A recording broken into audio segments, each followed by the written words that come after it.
This is where messaging stops being plumbing and becomes architecture.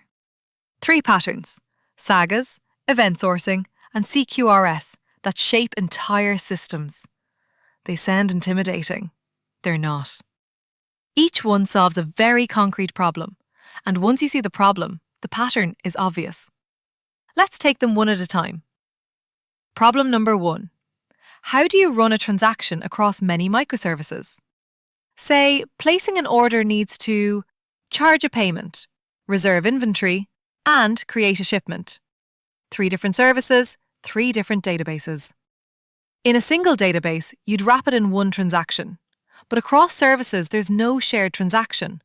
And the old solution, a distributed 2-phase commit, is slow, fragile, and doesn't scale. So we use a Saga.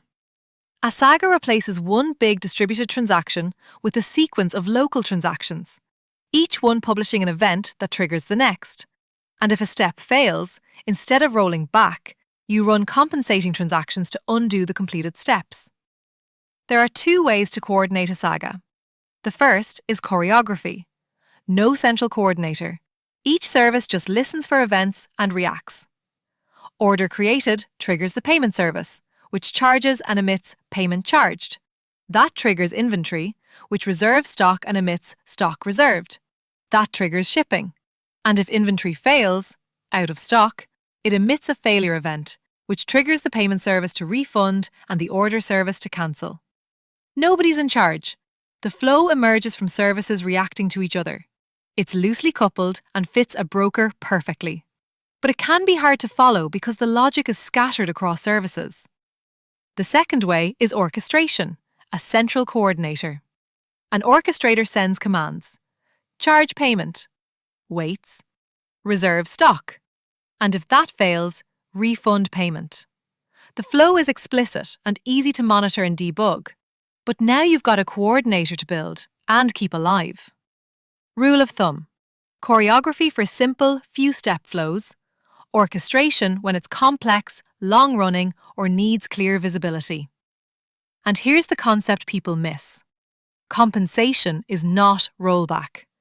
You can't unsend an email or unship a package.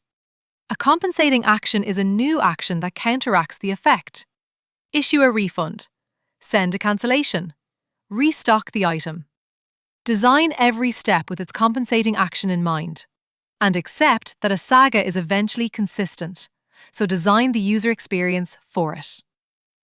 Problem number 2. Your database tells you what the state is, but never how it got there. Your order says, shipped. How did it get to shipped? What was the sequence? You have no idea. The current state has erased its own history. Enter event sourcing. Event sourcing flips the model. Instead of storing the current state, you store every state transition as an immutable event. The current state is just the result of replaying all those events.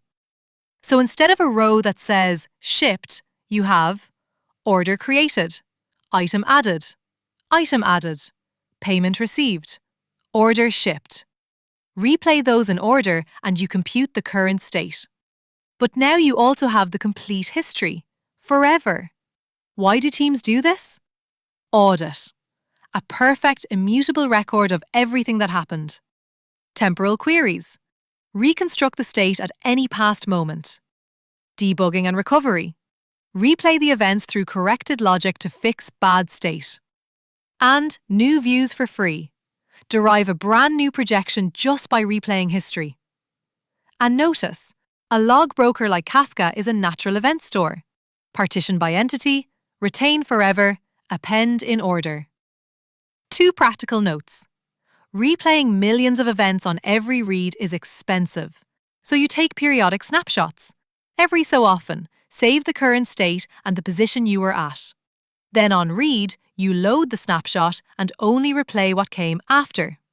And to prevent 2 concurrent commands from clobbering each other, you use optimistic concurrency. Only apply a change if the entity is at the version you expect. The event version, often the log offset, acts as the lock. Which brings us to problem number 3 and the natural partner of event sourcing, CQRS, Command Query Responsibility Segregation. Fancy name, simple idea. You separate the write model from the read model. The write side handles commands and produces events, and the read side builds projections, views optimized for specific queries, each one built by its own independent consumer group off the same event log.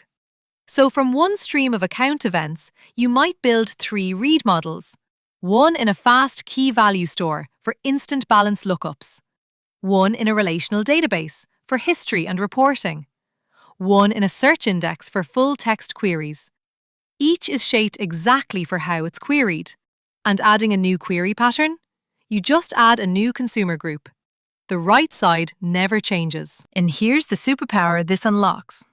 Say there's a bug in one of your projections, or you need a new field. You don't write a database migration. You reset that consumer group's position to the very beginning, and let it rebuild the entire read model from the immutable log. Deploy the fixed code, replay from the start, done. That only works because the log kept the full history.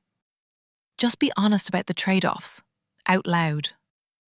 Eventual consistency between write and read sides. More moving parts, and harder debugging than plain database rows. Use these patterns where audit, replay, or divergent read patterns justify them, not everywhere. Next episode, stream processing, where the broker becomes a computer.